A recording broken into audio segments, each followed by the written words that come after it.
जय श्री कृष्ण मित्रों, राधे राधे। आज श्री वृंदावन खंड श्री गर्ग संहिता में 10वां अध्याय यशोदा जी की चिंता, भगवान श्री बलराम तथा श्री कृष्ण का गोचारण। तो शुरू करते हैं। मित्रों, नारद जी कहते हैं, अष्टावक्र के शाप से सर्प होकर अघासुर उन्हीं के वरदान बल से उस परम मोक्ष को प्राप्त हुआ जो देवताओं के लिए भी दुर्लभ है। वत्सासुर, बकासुर और फिर अघासुर के मुख से श्री कृष्ण किसी तरह बच गए हैं और कुछ ही दिनों में उनके ऊपर ये सारे संकट आए हैं। ये सुनकर मैया यशोदा भय से व्याकुल हो उठी। उन्होंने कलावती, रोहिणी, बड़े बूढ़े गोप, वृषभानुवर, ब्रजेश्वर, नंदराज, नौनंद, नौ उपनंद तथा प्रजाजनों के स्वामी 6 वृषभानुओं को बुलाकर उन सबके सामने ये बात कही। यशोदा बोली, आप सब लोग बताएं मैं क्या करूं, कहाँ जाऊं और कैसे मेरा कल्याण हो। मेरे पुत्र पर तो यहाँ क्षण क्षण में बहुत से अनिष्ट हो रहे हैं। पहले महावन छोड़कर हम लोग वृंदावन में आए और अब इसे भी छोड़कर दूसरे किस निर्भय देश में मैं चली जाऊं, ये बताने की कृपा करें।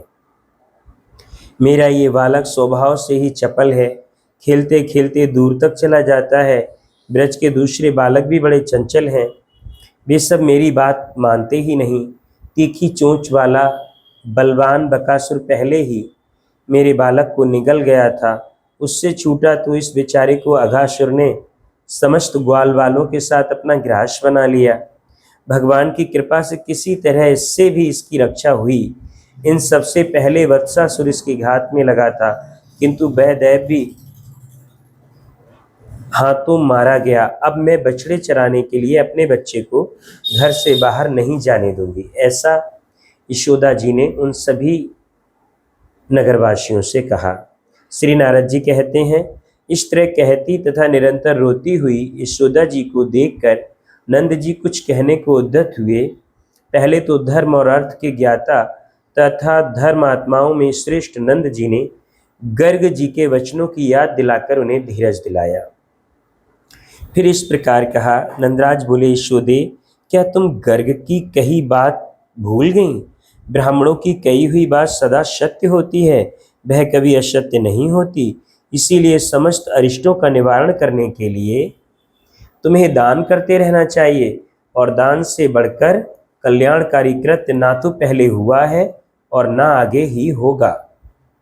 नारद जी कहते हैं, नरेश्वर, तब मैया यशोदा ने बलराम और श्री कृष्ण के मंगल के लिए ब्राह्मणों को बहुमूल्य नवरत्न और अपने अलंकार दिए।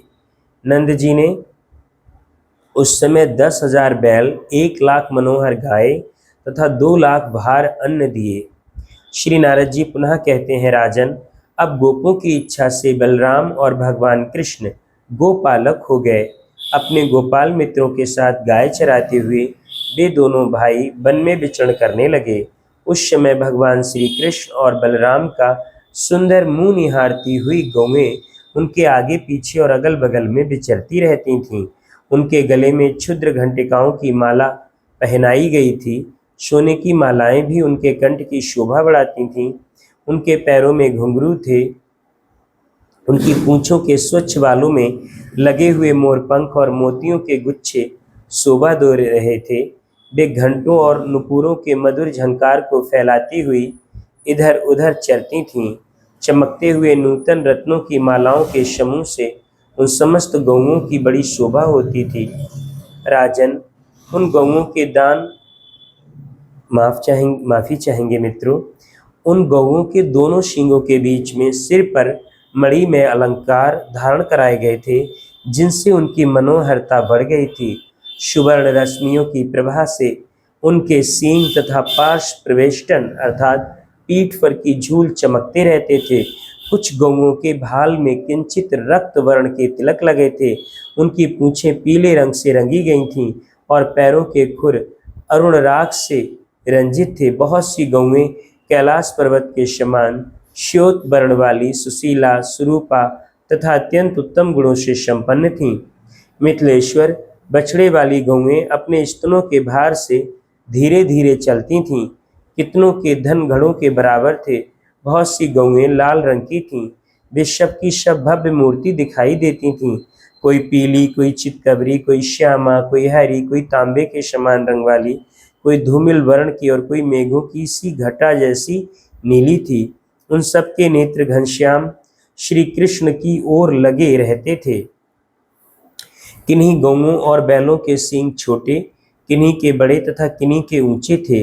कितनों के सींग हिरणों के से थे और कितनों के टेढ़े मेढ़े। वे सब गौएं कपिला तथा मंगल की धाम थीं। वन वन में कोमल कमनीय घास खोज खोज कर चरती हुई कोटि कोटि गौएं भगवान कृष्ण के उभय पक्षों में विचरती थीं।